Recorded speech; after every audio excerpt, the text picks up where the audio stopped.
tá sempre essas questões presentes, mas ao mesmo tempo é muito do cotidiano, então também não vai ser só isso os temas, vai estar depois a gente vendo como ele está fumando, eu não sei o que ele está fumando, mas tem um momento que me deixou assim, como cineasta, eu fiquei... o que eu faria se eu estivesse gravando isso, que um momento que ele está fumando, tem um amigo que também está fumando e tem uma criança aí, que é a filha do amigo, e ele fala, vai, volta, e a criança não tem mais de 3 anos, e é para a criança voltar, não sei, com alguém, mas sozinha, e eu falei, como você vai deixar uma criança dessa idade ir sozinha para qualquer lugar, sabe?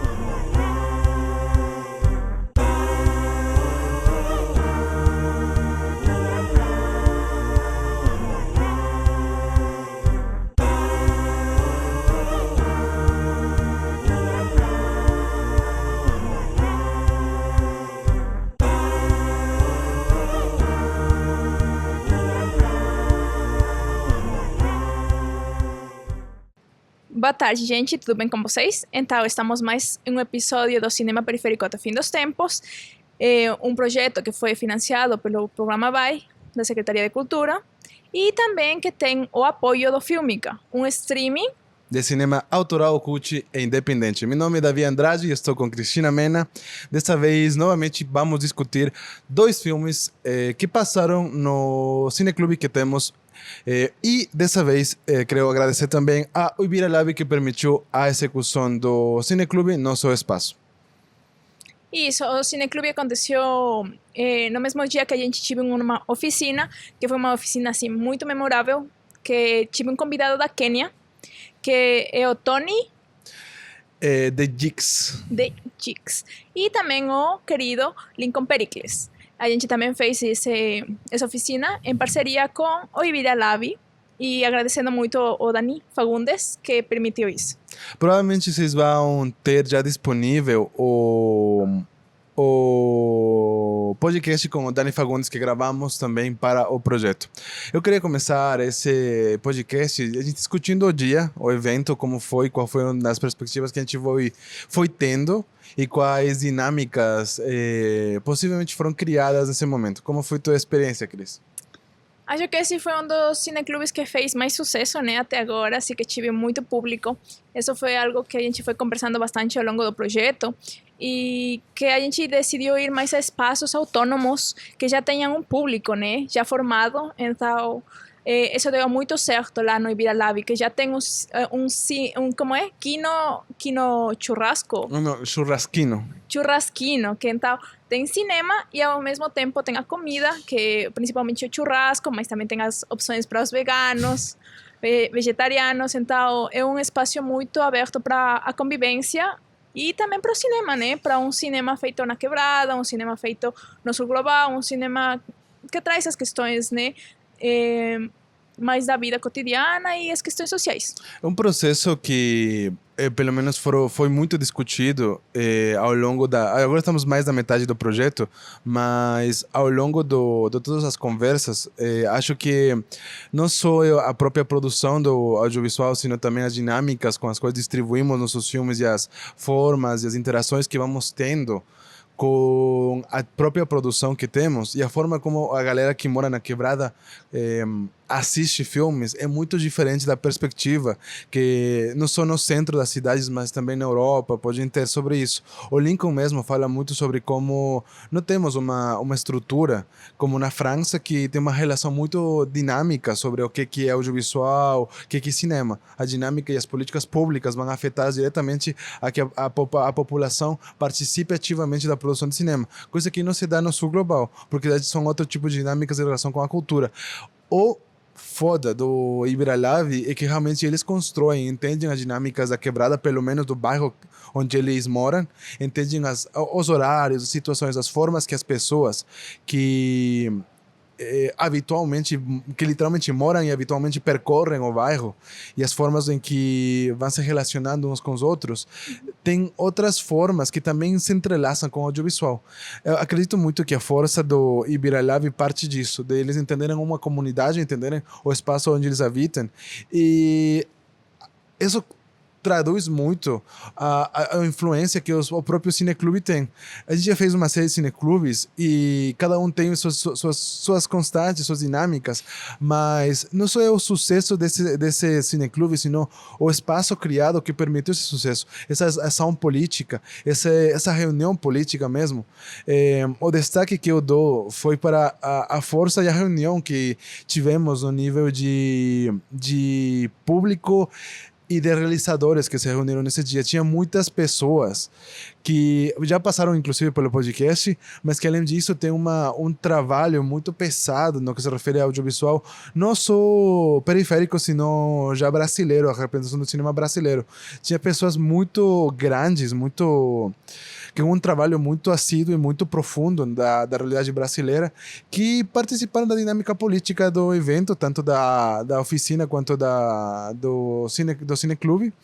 E isso eu acho que não se compra, sabe? Inclusive, a gente tem uma série de experiências, de espaços, de momentos nos quais fomos participar, seja na Cinemateca, seja eventos de audiovisual relacionados com a tentativa política de argumentar, de estruturar uma visão de conjunta. Só que essas dinâmicas realmente, se não são convidados específicos ou não são convidados, inclusive financiados, normalmente não é esporádico, não é uma situação aleatória. E dessa vez o mágico desse dia foi que eles estavam lá porque queriam estar lá. E eu acho que isso dialoga muito com o projeto, com o que a gente vai fazendo até agora. E, sei lá, espero que aconteça, se aprimore e melhore. O que tu deseja, Cris? O que tu acha? Nesse dia foi assim, meio pra gente, como coletivo, foi muito histórico, né? Ter tantos convidados que participaram do podcast, estava o Dani Fagundes, que é do Ibiralab, estava o Rosa, estava o Well, também chegou no finalzinho, aí ele não conseguiu participar na oficina, mas também estive presente no Cineclube, estava também o Regicida. O Regicida, também estava o Regicida. Então tinha muita galera, assim, que a gente já conversou, que já estão disponíveis os podcasts aqui, tanto no YouTube quanto no Spotify, e também outros que já vão ir saindo aos pouquinhos. Então foi muito interessante esse dia, e foi um processo que trazer um cineasta, ou seja, ter a chance de conversar com um cineasta do sul global, mas de outro continente, e ele estando falando sobre suas perspectivas, ainda que fosse no inglês, né, porque ele não fala português. Então foi uma experiência muito boa ver como ele se relaciona, como ele foi construindo sua carreira, sendo também de uma favela de lado da Quênia, né, da capital. Matari, né? Matari, a quebrada do Tony. Então, qual que é a cidade? Não lembro, mas a quebrada é Matari, que é isso que me ficou. Então foi muito bom, né, ter essa experiência, assim, foi algo que fortaleceu bastante para tanto nós como coletivo, quanto sinto para o cinema periférico aqui na Zona Sul, né. Também a força que foi se criando aos poucos da perspectiva mesmo. Acho que várias pessoas que saíram da oficina saíram com uma perspectiva diferente das possibilidades, das chances que a própria periferia quebrada tem em São Paulo, e acho que também no Brasil, de dinâmicas nas quais temos mais, o Tony mesmo fala, temos mais possibilidades de produção do que a gente pensa. Não é o melhor momento, não um milagre, não estamos sentados em cima de ouro, mas temos possibilidades e chances de estruturar se a carreira política, a força política for ser desenvolvida. Então, enfim, para finalizar, acredito que levar um pouco dessa aplicação política, e isso que vem discutindo ao longo dos podcasts, das diferentes pessoas que fomos contatando e conversando, essa relevância da articulação política, e que se catalisou, pelo menos dessa vez, nessa oficina e nesse cineclube. No cineclube que a gente vai discutir, que é exatamente do Viralab, passamos dois filmes, um que é da Thaís Escábio, que também mora perto, que é o Barco de Papel, e o filme Cabul, Cidade 90, que é um filme do Afeganistão, que forma parte da curadoria que fizemos sobre a Filmico. Então, acho que é igual que as dinâmicas que a gente tende a fazer, a gente pode começar falando um pouco a sinopse. Então, eu posso ir com a sinopse de Cabul e tu vai com a sinopse Do Barco do Papel. do Barco do Papel. Eu acho que eu vou começar pelo curta, porque é curta. O Barco do Papel é um filme da Thaís Escábio que foi feito em 2018 através de um edital da SP Cine que focava em filmes para crianças, para público infanto-juvenil. É legal e dá para ver isso porque é diferente das aberturas dos diferentes financiamentos digitais da SP Cine, aparece com o menino de papel correndo, que é uma animação clássica de São Paulo. Mas enfim, o filme trata sobre crianças que vendem bala na rua e que porque está chovendo muito forte, eles têm que esperar. Eles têm que esperar até a chuva parar. E é uma dinâmica muito um momento, uma situação muito esporádica, muito simples, mas que abarca muitas contextualizações específicas. A criança principal, o personagem principal, tem uma amiga que conhece ele do bairro, que mora do lado dele e que cuida dele. Eles se encontram e começa a chover. Aí ele e outros amigos procuram se proteger da chuva embaixo de uma porta aí de metal. Aí eles esperam até a chuva parar. Só que a amiga sai e vai embora a comprar mais balas para continuar vendendo. Além disso, ele não só vende bala, sino que ele também limpa sapato na rua. Não lembro qual é o nome da pessoa que limpa sapato na rua. Mas enfim, ele limpa sapato na rua e vende bala. Enfim, eles estão esperando aí. E o tempo vai passando, até eles, por causa da chuva, ficar esperando parados. E as dinâmicas que vão nesse processo de espera, ele fica dormido. E ele tem um sonho que vai muito, que atravessa muito a imaginação da criança como perspectiva, da forma em que ele enxerga o mundo, e que o destaque relativo para especificamente o filme, o curta, é a animação que ele tem em stop motion, que é incrivelmente bem feito. O processo por trás da animação levou muito tempo e dá para perceber como está muito bem planejada, tanto o movimento dos objetos quanto dos personagens, as dinâmicas, as decoupagens estão muito bem feitas. E ainda destaco, e me lembrou agora, que essa é uma coisa que pode passar desapercebido se você não tem uma relação com o cinema, mas o filme abre com uma gota de chuva. Não abre com uma gota de chuva. Tem um momento que uma gota de chuva cai do céu. E está feito em After Effects. Tipo, uma gota de chuva caindo desde o olhar de pássaro, olhando a cidade. Uma gota de chuva animada. Tem várias técnicas audiovisuais num filme só.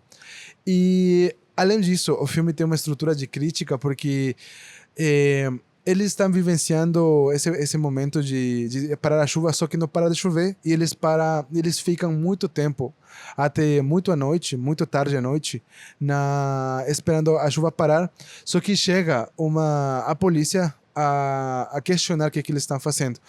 A Thaís decide não mostrar o rosto da polícia, essa dinâmica, só que eles fazem um enquadro e existe uma dinâmica de violência, no qual deixa aberto. Acredito que as crianças foram assassinadas, talvez, ou não. Então deixa aberto, porque eles estão jogados no chão, ao final. A polícia sai correndo, abandona o espaço, sabendo o que eles fizeram, e volta aquela amiga do nosso personagem principal, já tendo comprado as balas, volta a encontrar ele, e ele acorda. Ele está jogando no chão e ele acorda e fuge com ela. Então, dá uma possibilidade de diferentes interpretações de qual que é o final do filme. Especialmente eu entendo também porque é um filme feito para crianças, com uma dinâmica para um público infanto-juvenil. Então, tem que ter uma dinâmica de entender que perspectiva levar, que perspectiva tomar. Mas, em resumo, é um filme que fala sobre as perspectivas e as vivências das crianças na quebrada. É especificamente um filme sobre isso, que atravessa não só a história sobre elas, sino como elas pensam, como elas vivenciam. Que a Thaís conseguiu desenvolver com muitas técnicas audiovisuais que deram muito certo. Vai, Cris, o que tu acha do Kabul Cidade no Vento? Então, bora com Cabul. Cabul, Cidade no Vento, ele abre em um cemitério, né? Então, desde o início do filme, está muito presente a morte. Então, sempre, como a morte, assim, um elemento, né? E aí é uma família, né? Que está visitando a tumba dos mártires, o túmulo, né? E o pai da família, ele está visitando especificamente o túmulo do melhor amigo, que ele faleceu, e o pai, ele também foi atingido, foi em um processo em que tive uma explosão, tá, por grupos do Afeganistão, né?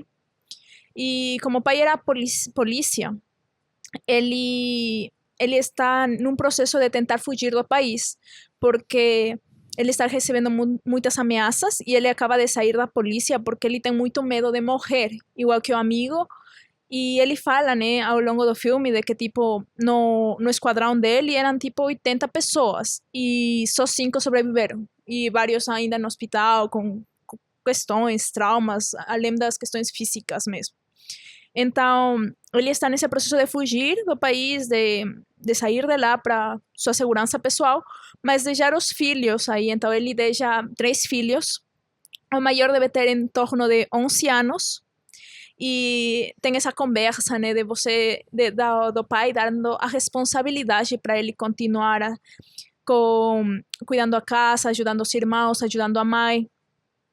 E o mais pequenino desses dois que estão aí nesse momento, porque o terceiro, que é mais um toddler, né, um filho de uns 3 anos, ele aparece bem pouco no filme, né? E algo interessante, que é um documentário, então, se você assistir, ele parece ter uma ficção, porque tem muito essa câmera observacional, que não é tão comum a gente perceber nos documentários, né? Porque o documentário atual, o mais clássico, que mais ficou perceptível como seria um documentário, ou é com uma voz de um narrador omnipresente que entende um pouco de tudo, ou a clássica entrevista. E nesse documentário tem entrevistas, mas são muito intimistas e bem poucas, bem poucas.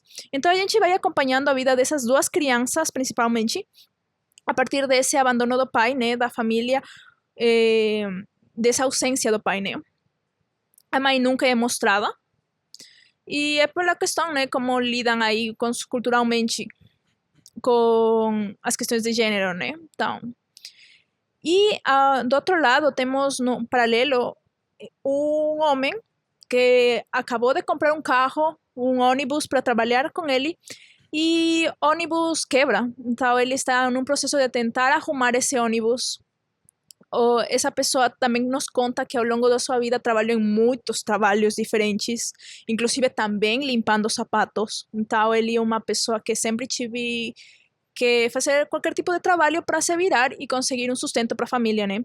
E ele tem aí a esposa, tem filhas, tem os filhos aí, e a esposa também faz costura, e é um trabalho que essa esposa, ela se é mostrada, né? Ela termina sendo sustento da família, enquanto ele está tentando nesse processo de arrumar o carro e voltar a ter uma renda. Então, é um filme muito bonito, eu recomendo bastante. E como falas, Cabul, Cidade no Vento, o vento está muito presente.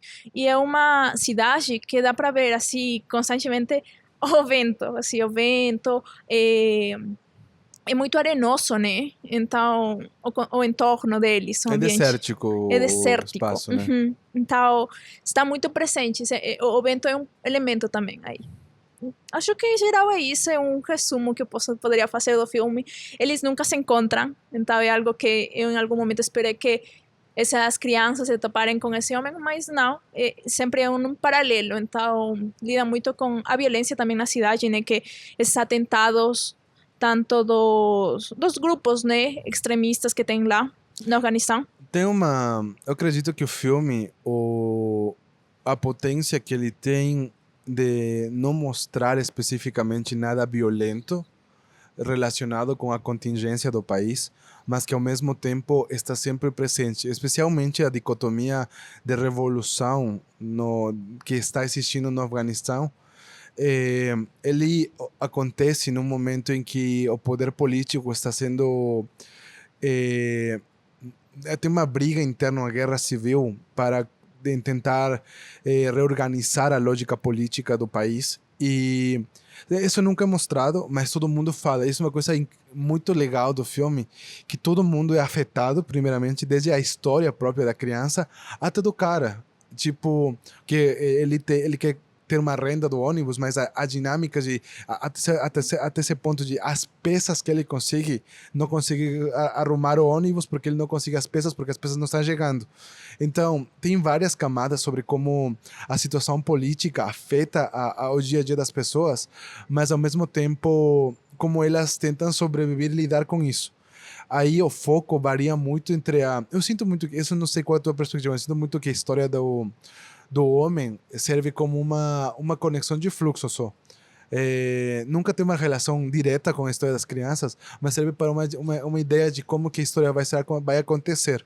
No sentido de que as crianças estão sobrevivendo dia a dia, as responsabilidades, e a história do cara é sobre... tem o paralelo de eu tenho que executar essas coisas, e as crianças sendo forçadas a lidar com esses problemas, e outro cara sendo um adulto que não se está responsabilizando diretamente com a família, mas também não conseguindo lidar com essas dinâmicas. E vai esse paralelo de até que ponto, isso volta para outro filme da Thaís, até que ponto a relação que tu tem com tua comunidade, com tua família, afeta o jeito que tu lida com as responsabilidades. Um homem que não está sendo responsabilizado, que não está se responsabilizando por sua família, e uma criança de 11 anos que está responsabilizando de criar e cuidar da mãe e criar seus dois irmãos. E é doido porque a história do irmão maior, ele ainda é uma criança, ele está entrando na adolescência, ele nem sequer é um adolescente, ele ainda não, ele está como que começando a entrar na adolescência, e acho que o filme acompanha pelo menos o momento em que ele já entrou na adolescência, ou pelo menos já está...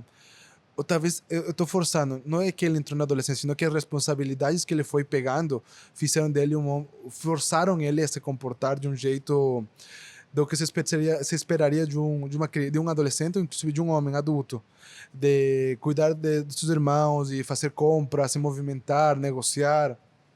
Então, tem uma cena, inclusive, que é muito marcante quando eles fazem trabalhos comunitários para estruturar o bairro, né? Seja esgoto, seja caminhos, eles se agrupam, né? O pai não está lá e eles querem usufruir e ser parte da comunidade. Então, ele fala com o irmão menor, que tem 4 anos, que dificilmente consegue fazer qualquer coisa. Fala, tu vai pegar essa pá, produção, pá é pá, com que tu faz um buraco. Pá, pá. E qual que é outro? Que tu quebra pedra? Picareta? E pá e picareta. E a picareta para quebrar pedra. Tá. Tá. Tá. Então, enfim, o que eu tava falando é que eles pegam... Ele fala pro irmão, ó, tu pega essa picareta, eu vou pegar essa pá, e a gente vai lá. Aí é doido porque o irmão pequenininho também quer ir, mas ele fala, não, tu fica ali. E ele fica chorando, mas enfim. Ele leva o irmão lá e fala... Chega lá, tem um monte de homem construindo uma... Eu acredito que era um esgoto mesmo. Eles estavam... porque era um buraco muito profundo. Aí ele chega e fala...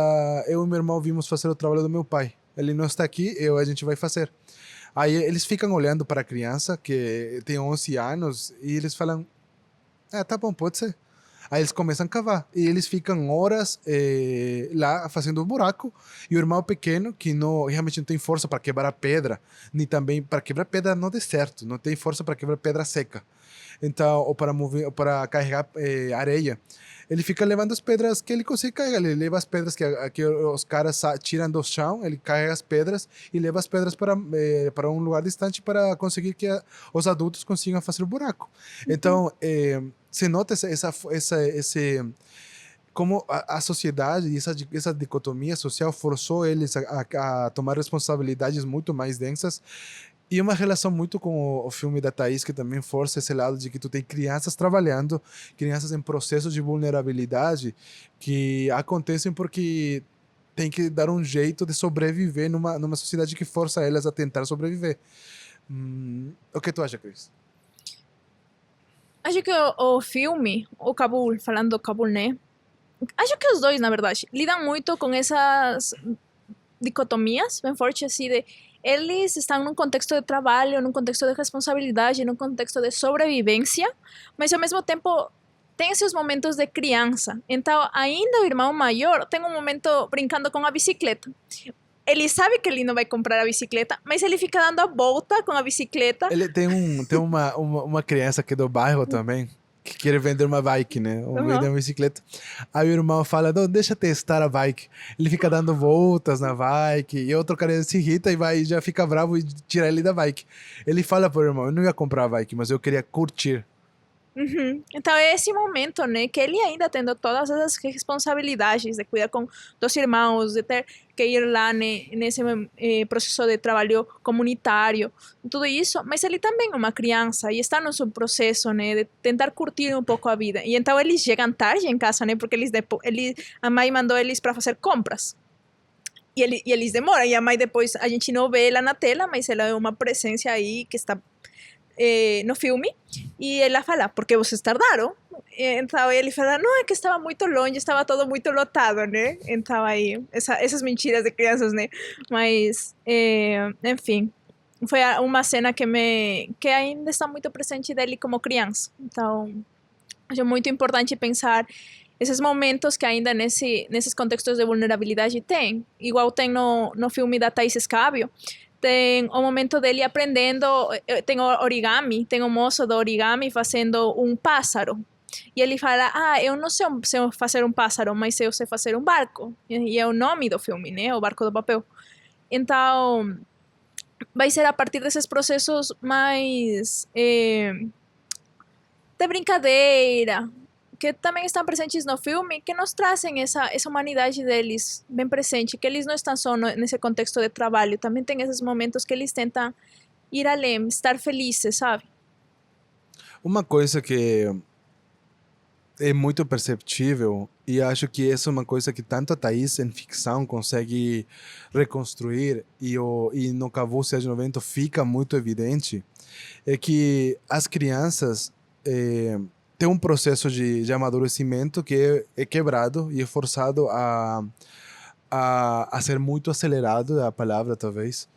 E mesmo nesse processo de o contexto social da sociedade te obriga a fazer certas coisas para conseguir dinheiro, para movimentar, para você conseguir aceder a certas coisas. No filme da Thaís, eles estão trabalhando, literalmente, só que tem essas dinâmicas de brincadeira entre eles. E isso está muito bem capturado no filme da Thaís. E no Cabu, eh, a situação do ambiente mesmo na casa onde eles moram é bem complicada, porque eles moram num espaço muito desértico, mas muito acima da metade do mundo, tipo, é bem para cima do trópico. Então, vai nevar. Então, tem neve lá. E a dinâmica mesmo, tem uma cena muito doida que ele sobe com o irmão, fala, a gente tem que limpar o teto, porque senão o teto vai cair.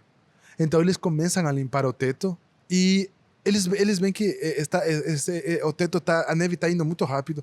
Eles estão limpando a neve, a mãe está brava, reclamando de por que não acabam. E o irmão maior fica limpando e uma hora ele para e fala: vamos fazer uma bola de neve? Tipo, ele simplesmente para porque esse processo de amadurecimento, de responsabilidade, está sendo forçado para ele.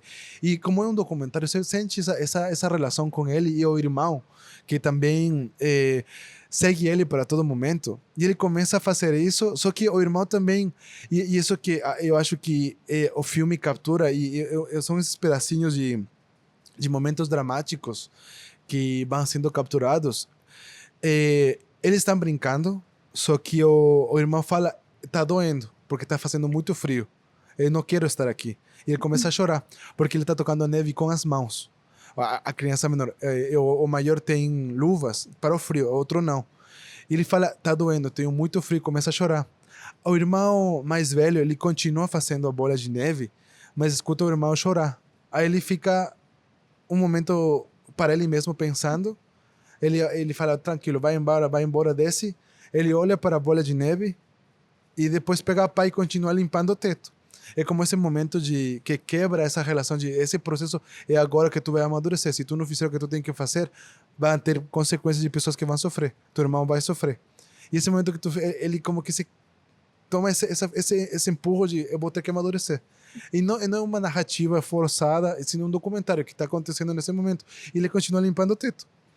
E aí é doido, porque eles, pelo menos umas 4 vezes, eles limpam o teto em diferentes momentos do filme.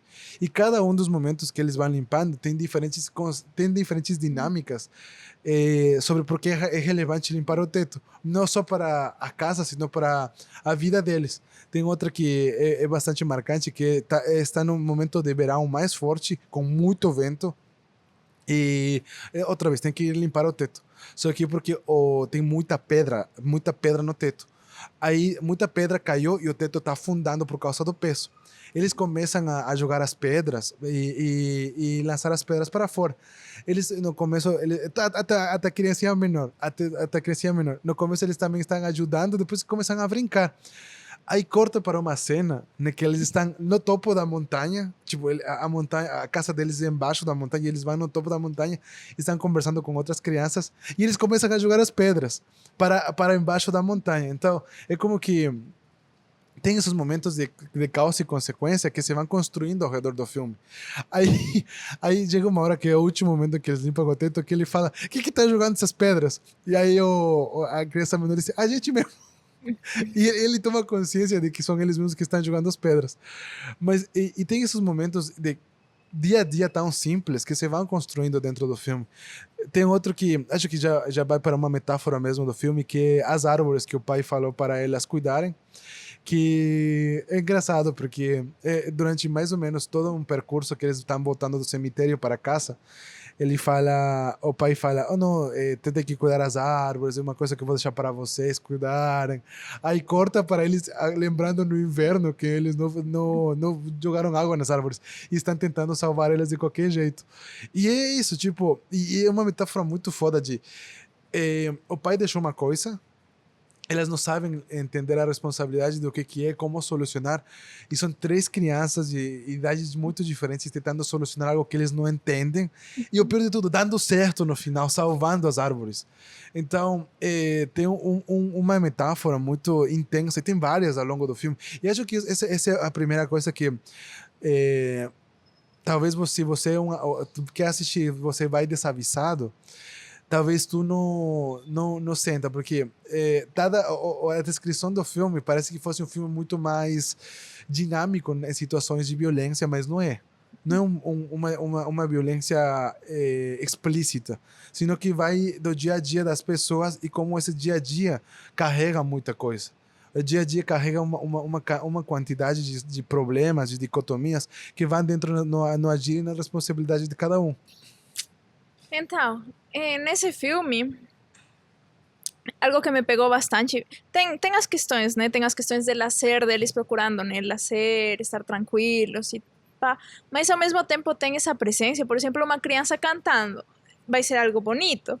Mas, tipo, você escuta que a criança menor deles, que ele deve ter entre 4 a 5 anos, porque o mais pequenininho deve ter uns 3, 2,5, É o né? irmão do meio, né? O irmão do meio, que está muito presente no filme, né? Porque o menorzinho quase não aparece. Eu doido que o menorzinho aparece, mas nunca fala nada, só ele está no fundo. Ele quase não fala, né? Mas o do meio, ele começa a cantar, e é uma canção que me pegou muito no filme. É uma canção que se repete umas 3 vezes, assim, uma canção que se repete pelo menos acho que umas 3 vezes em geral. E trata sobre um gato. Ele fala de não vai gatinho amarelo, eu estou falando assim mais ou menos, né, que não me lembro exatamente. Não vai gatinho amarelo, não vai pra guerra que você vai morrer. Então é um texto tão forte para uma criança de uns 4 ou 5 anos estar cantando, mas ele ao longo do filme vai te falando não só essa canção, que ele canta várias vezes, sino outros momentos dele falando sobre como ele sonhou sobre o pai trazendo uma arma para casa, porque ele um polícia, não lembro se ele sonhou ou ele lembrou que o pai às vezes levava arma para casa. Então toda essa presença dessa violência na vida dessas crianças, e com ele é mais forte que com o irmão, porque ele tem literal uns 4 ou 5 anos. Então, essa presença está no filme no geral, falando do homem, ele fala sobre o Afeganistão e ele vai comer em lugares assim como restaurantes, não sei muito bem como é a dinâmica cultural deles, né? Mas vai se encontrar com outros homens de lá do Afeganistão em um espaço de comida, né? De alimentação. E sempre está as conversas sobre como caiu uma bomba, quantas pessoas morreram, caiu uma bomba aqui perto, sabe? Então, sempre está essa presença dessa violência nessa cidade, na vida das pessoas. Ele também canta, inclusive o filme abre com, acho que abre com uma canção desse homem falando sobre o Afeganistão, a minha terra, é algo assim como minha terra que eu amo, mas ao mesmo tempo como está cheia de violência, como está cheia de ladrões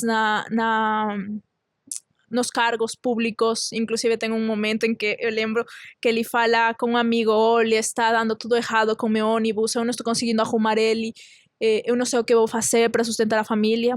E outro fala: então entra, tenta ser político. E ele fala: mas eu não sei ler, não sei escrever. Ele fala: mas você não precisa, eles nunca fazem nada, então é só você entrar. Então, toda essa crítica também às estruturas governamentais que tem lá, de poder, de como tem uma péssima administração.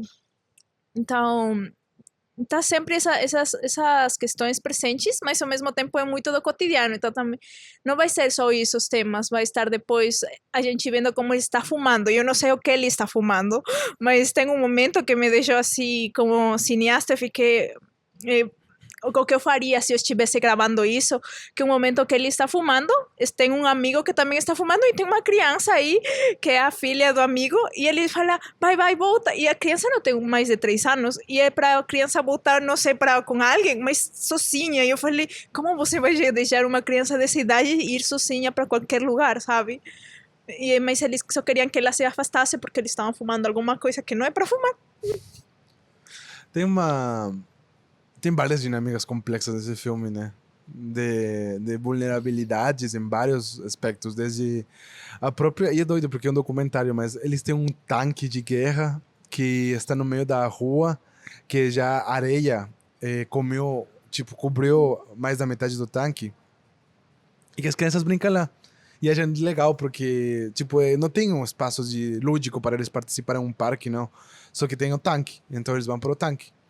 O que eu ia falar agora e que me lembrou muito é, falando já de técnicas mesmo audiovisuais, o filme resgata, especialmente o longa, resgata uma técnica de entrevista muito complexa que se chama não lembro o nome, mas acho que é com Entrevistron ou Interviewtron, alguma coisa assim em inglês, que se refere a uma como aqueles espelhos usados nos noticiários para o apresentador ler o texto, o teleprompter. Só que em lugar de colocar o texto, se coloca o rosto do entrevistador. Então, ao entrevistado, em lugar de ver o teleprompter letras, vê o rosto do entrevistador conversando com ele. E é louco, é muito doido o efeito que o diretor conseguiu a partir disso, porque ele entrevista as crianças e entrevista também o adulto. Quando ele entrevista as crianças, melhor, quando ele entrevista o adulto já tem essa relação de um a um, de conversa, então o cara...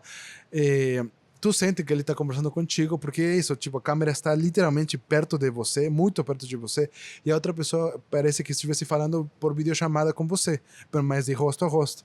Então ele conversa dando risada e falando muito com um tom de proximidade muito forte, o que ele age, o que ele acredita. Inclusive o clímax do filme, da história dele, é sobre ele sabendo que ele não vai dar certo, os planos que ele teve, e como ele digeriu o desespero que ele tinha para uma aceitação do sofrimento como tal. Uma filosofia do próprio... Não sei se a palavra é derrota, mas uma filosofia da própria derrota, assim. Do entendimento de que eu vou perder o que eu estava lutando e é isso, não tenho o que fazer. E ele fala isso de uma forma tão próxima, porque a câmera está tão próxima dele, que parece que um amigo estivesse te falando. Agora, isso se transpõe às crianças. Quando a criança está falando muito próxima da câmera, é doida porque eu acredito que a criança sente, no diretor ou no entrevistador, uma relação de adulto-criança que eu já vivenciei isso quando converso com primos menores e tem um momento em que você tem que ser o adulto, já supera esse lado lúdico, você tem que ser o adulto falando com a criança, e ela faz isso de, não sei se tu já vivenciou, de que a criança fica calada um segundo, pensando que ela vai falar, mas ela não tem essa experiência social, esse ensinamento social de, não lembro a palavra, mas esse ensinamento de sociedade, que quando tu tá pensando, tu tem que fazer um tipo de som para dissimular que tu tá pensando e falar mais lento. A criança só fica calada. E ela fica calada e tu percebe como ela tá tentando analisar a perspectiva dele sobre o sofrimento. E eu acho maravilhoso e acho doloroso também, dolorido, como ele captura como o irmão maior entende as responsabilidades dele mesmo sobre o sofrimento. E também o irmão do meio, como ele entende que o pai não vai voltar. Que o pai, dificilmente ele vai ver o pai de volta. Aí, eu acredito que provavelmente fizeram as entrevistas antes de que o pai ligasse de volta, quando ele está exiliado fora do país, ligasse de volta para a família. Então, ele está como que... Ele fala... Ele não... Num primeiro momento, ele responde, não, meu pai vai voltar. E depois ele fica calado, pensando. Ele não sabe se o pai vai voltar. Ele fala, não sei se ele vai voltar, mas eu quero que ele volte.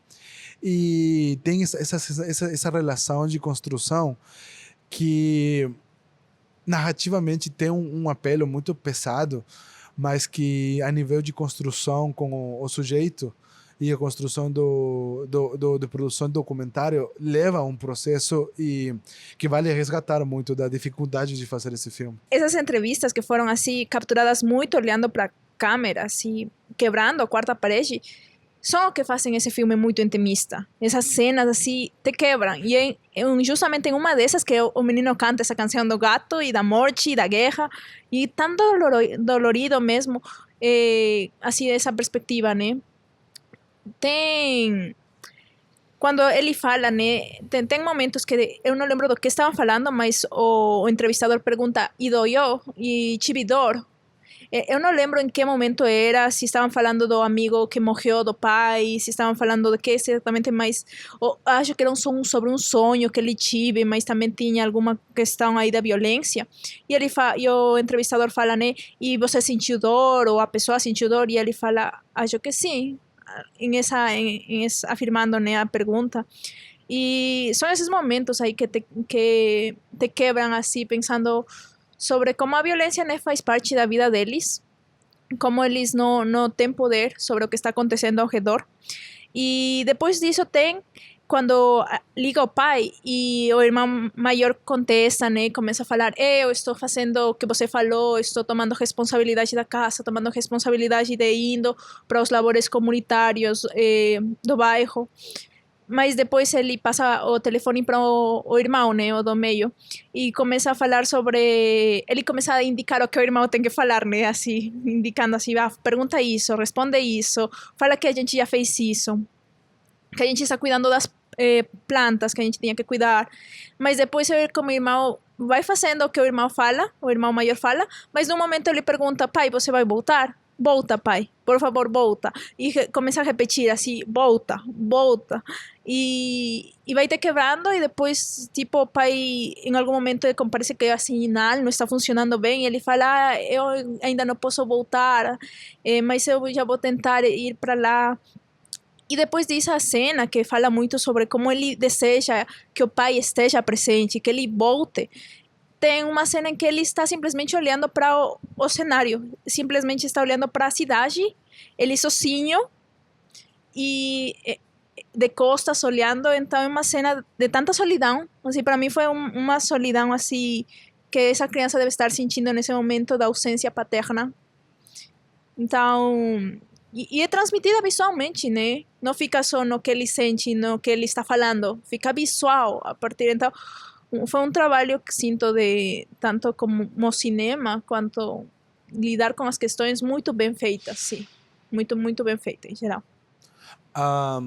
Eu lembro muito dessa cena e acho que inclusive o agir mesmo das duas irmãos, né, é muito diferente, porque o irmão maior ele entende a responsabilidade que foi colocada nele, e quando ele está respondendo as perguntas, ele tenta se encaixar nessa, como tentar defender que ele está fazendo direito ao que foi solicitado para ele. E ele fica repetindo e falando que está tudo certo, que sim, que...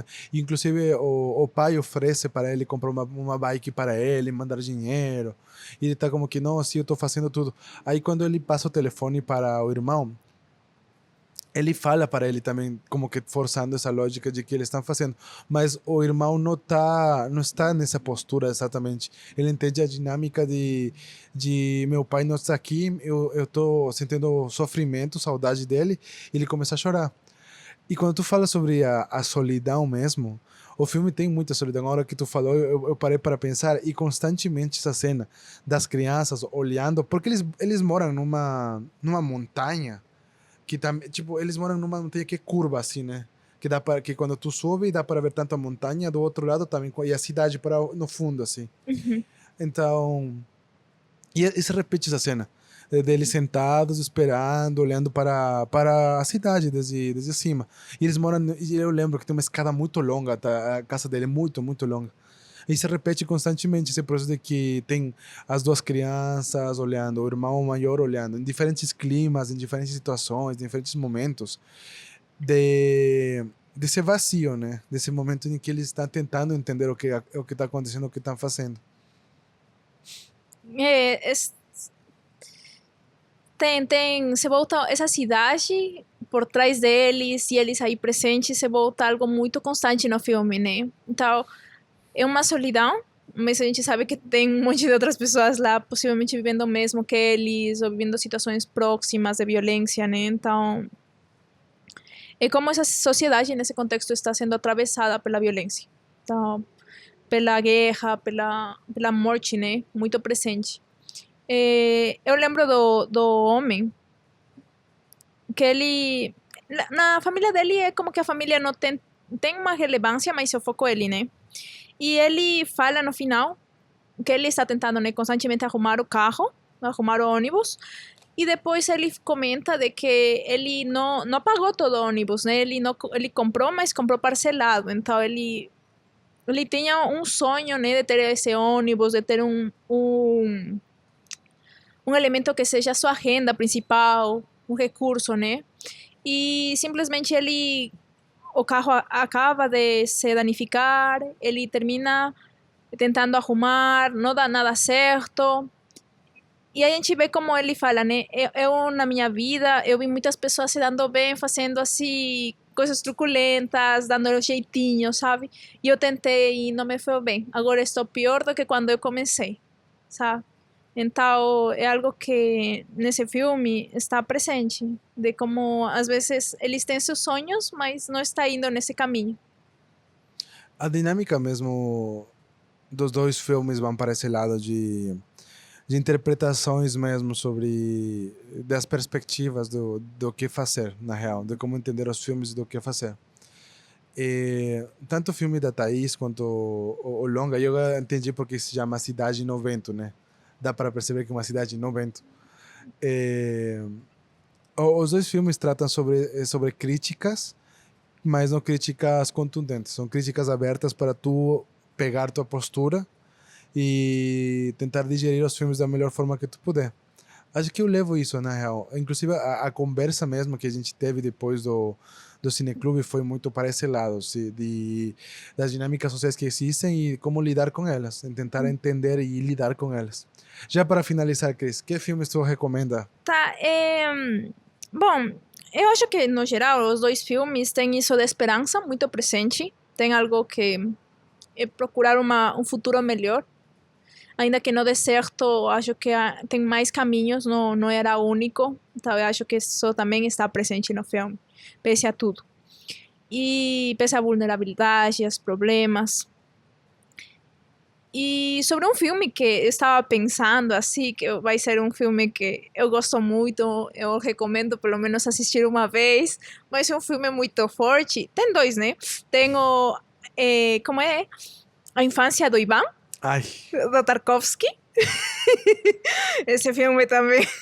não, esse filme é importante. Se você não assistiu nenhum filme do Tarkovsky, É importante entender que o Tarkovsky é de uma época em que os filmes eram muito mais lentos e que ele é filho de poeta. Tem muitas dinâmicas, muitas dinâmicas. Ele é filho de um poeta, o acercamento dele ao cinema tem muito a ver com a construção semiótica, poética do audiovisual.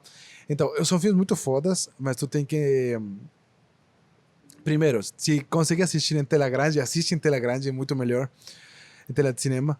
E vai preparado para ser um sujeito participativo do filme, constantemente assistir o filme e ativamente analisar o filme, não um filme que vai estar digerido para você. Inclusive tem filmes dele, e aí Face de Van é um deles, que tu tem que ter uma bagagem cultural para abstrair as dificuldades e os contextos em que está acontecendo o filme. Porque se tu não entende a guerra que está acontecendo no Ivan, a relevância de por que ele saiu de onde ele estava para ir para a guerra, tu não conseguia abstrair. É como tu assistir um filme que não foi feito na tua cultura, mas também não tem interesse em ser universalista. Tem interesse em falar com a cultura de que ele faz parte. E acho que depois dos anos 2000, não, inclusive antes dos anos 80, com a influência do cinema americano, norte-americano, do Hollywood, assim, o cinema... A gente pulou para filmes muito universalistas, né? E o Tarkovsky não é nada universalista. Então, se você vai assistir a Face de Vão, se prepara. Eu acho que tem sim umas questões universalistas, porque uma guerra, e a gente sempre entende o que seria uma guerra, um conflito, a arma, a violência, então a gente meio que entende, né? Mas esse filme eu acho que é um pouco mais crudo que a gente está falando. Acho que o que a gente está falando, acho que são filmes que dá para assistir tranquilamente. Se você já precisa assim, ter um pouco mais de entender o que você está entrando, né? E o que eu vou falar agora é mais pesado. Não, esse já é uma alerta vermelha. Eu sei, agora que eu vi a cara da Cris, eu sei de qual filme ela vai falar. É o filme Vai e Veja. É um filme da União Soviética, e esse filme é muito mais crudo que o Ivan. É um filme que trata muito sobre a destruição de uma criança a partir da guerra. É assim. Se eu vou fazer uma sinopse desse filme, é isso.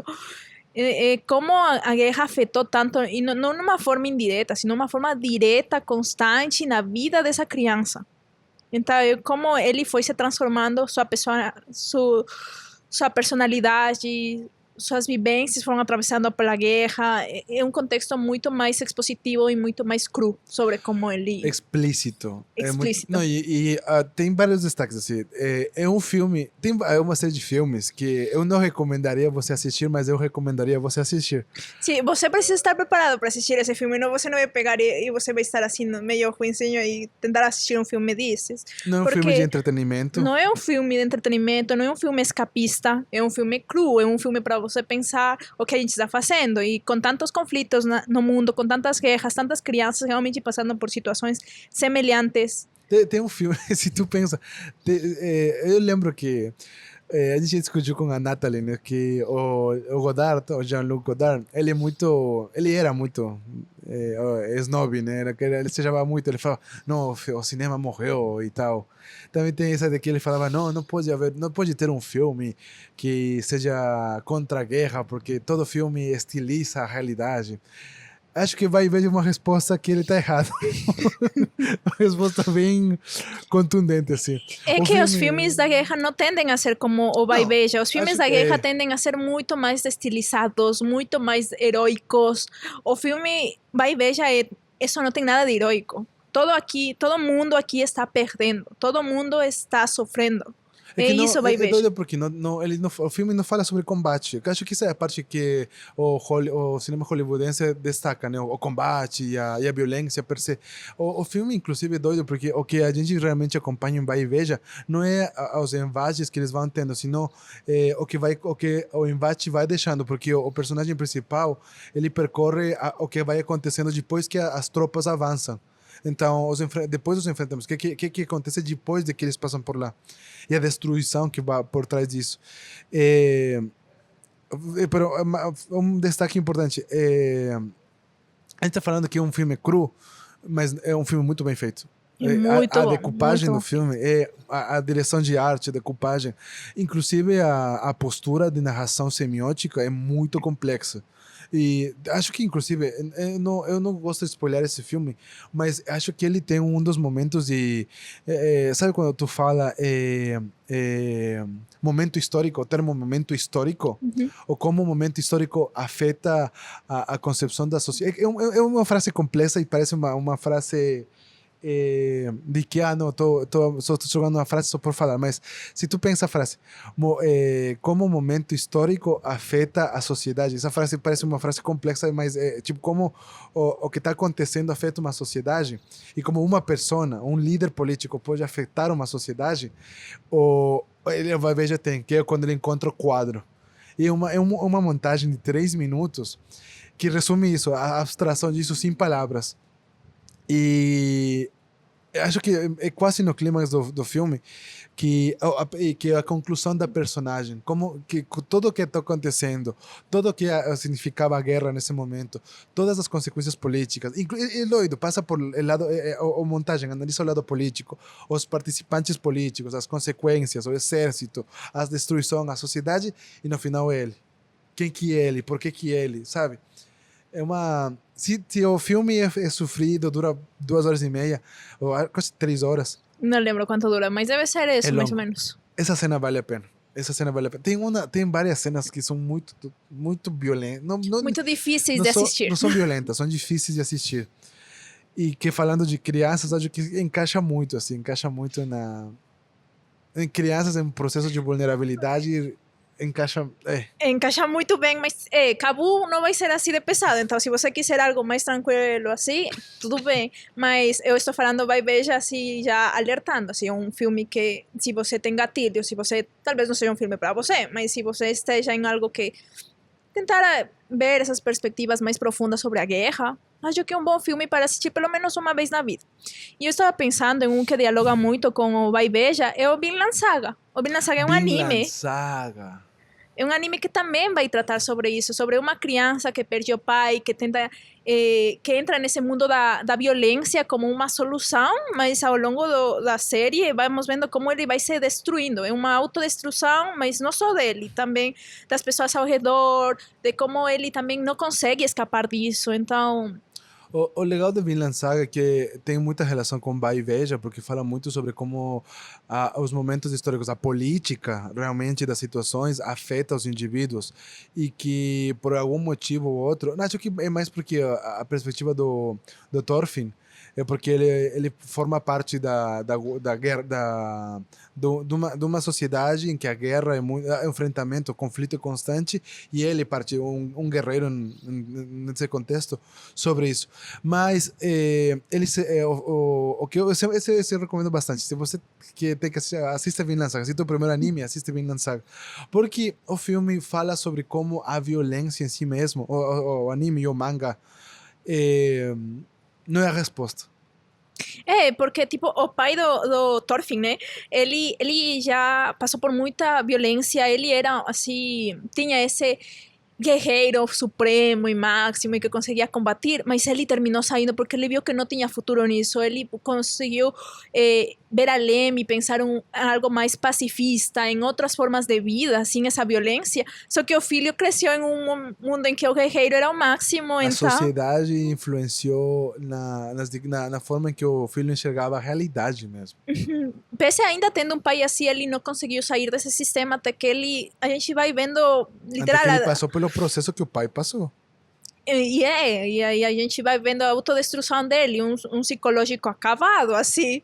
A gente vê a saúde mental dele na série, vai vendo como vai afetando até ele se transformar em uma pessoa totalmente diferente depois. Não, Então, e várias transformações, muitas transformações. A última transformação, o Thorfinn calmo, para chegar... porque já apanhou tanto da vida, apanhou tanta violência e já é um adulto, então já fala, entendi o que o meu pai estava tentando me passar. Entendi, porque às vezes é isso, às vezes se você não viveu, se você não conseguiu ser atravessado por você, pode escutar, mas você não vai entender o que a gente está falando. E sinto que isso passa muito com o Thorfinn e o pai.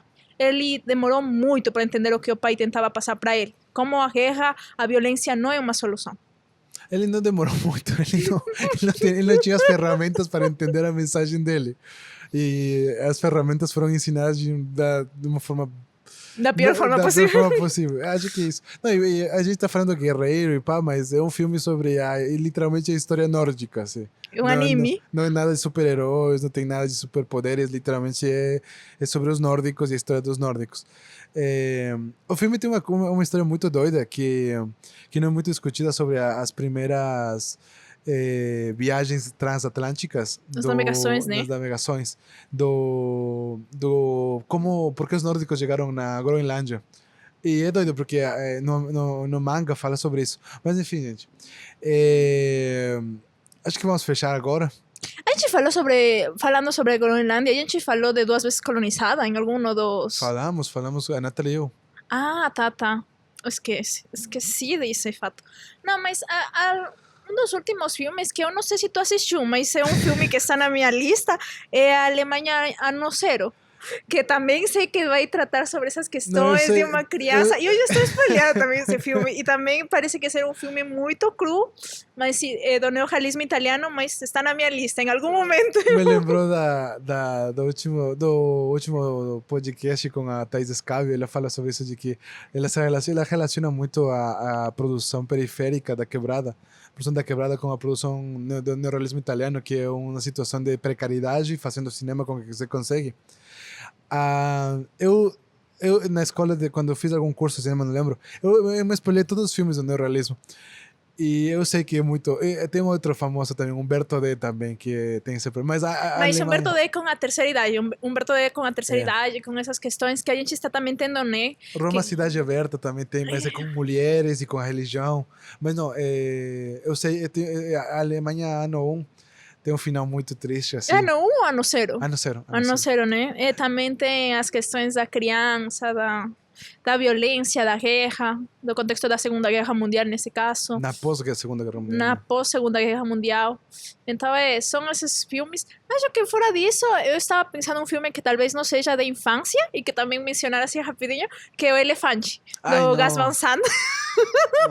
Que é tipo do juvenil.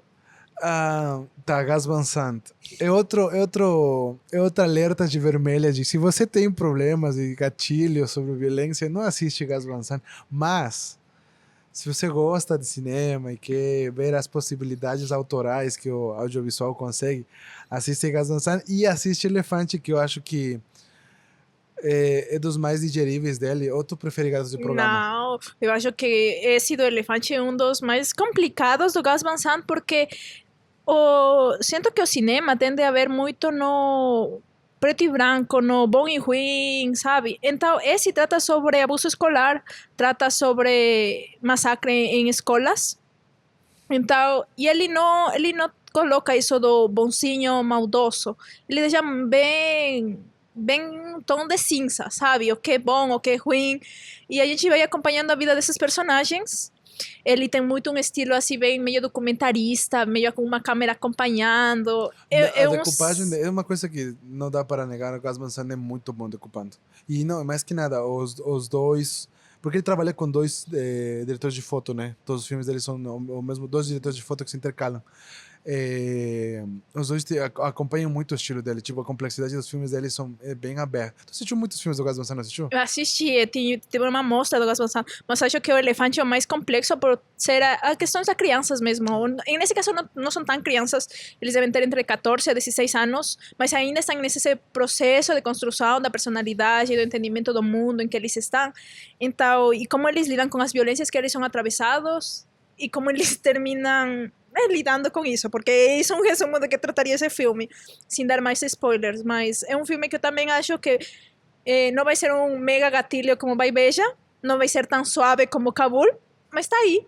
É bom, se vocês quiserem assistir, ele tem umas cenas mais pesadinhas. Não sei, assistam um filme mais calmo sobre crianças. Assistam Mulan. Mulan fala sobre ser um coming of age, virar adulto durante um processo de guerra. Acho que sim, para você que tem gatilhos, assista Mulan, só que é muito mais calmo. Mas tem muitos filmes que tratam sobre crianças e tentam abordar temas mais complexos, assim. Tem alguns filmes aí que vai ficar para outra conversa, mas no momento acho que esses são uns bons filmes se vocês quiserem aprofundar um pouquinho mais, se tiverem assim, não tiverem esses gatilhos. Acho que são filmes interessantes para assistir pelo menos uma vez na vida, que abordam mais essas questões com a infância. São filmes que têm muitas complexidades que devem ser entendidas através da visão de crianças e como essas estruturas são afetadas socialmente e que vale a pena discutir. São processos, momentos que, se não são analisados, não entendemos como que o adulto é formado e que às vezes dói, às vezes é difícil, mas é necessário. E Vai, pensando isso, né? Como nossas crianças atualmente, a gente está em complicações no Congo, Palestina, Israel, como estão muitos conflitos, Ucrânia, então quantas crianças realmente estão passando por processos assim devastadores para suas vidas e ou simplesmente estão perdendo sua vida. Então, pensar sobre isso, sobre o cinema que lida disso de uma forma um pouco mais realista, não em heroica ou porque às vezes ignora literalmente deixa como uma situação secundária, né? Usualmente os filmes tendem a ignorar, porque um fato uma narrativa muito dolorida. Então, a maioria de filmes tendem a ignorar o processo das crianças nesses contextos. É sempre homem, já adulto, e a gente vê o sofrimento desse homem adulto. Mas agora vamos ver pessoas que estão em vulnerabilidade extrema nesses contextos. É algo que não vai dar para ser algo suave. Então, é uma recomendação.